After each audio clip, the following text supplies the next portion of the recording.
kining beef, mga 5 na ni ka oras na ko nga gilatan. Char, 5 ka oras. Hindi na to palabian kay unya. Corn beef gawas ani ug maohoning malata kayo. Guys, magluto tag sabaw para sa tuang paniudto. Mga 5 na ni ka oras na ko nga gilatan ang karni.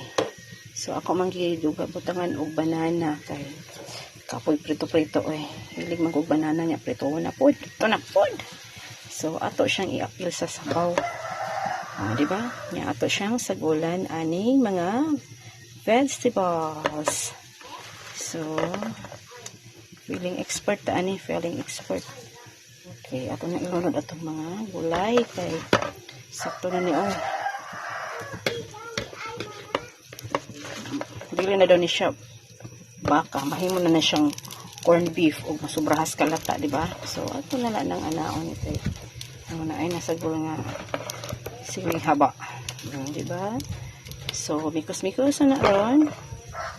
Ready na pila ra bay suwa sa mga pobreng hamugaway. Ay, pobreng hamugaway. Okay. Thank you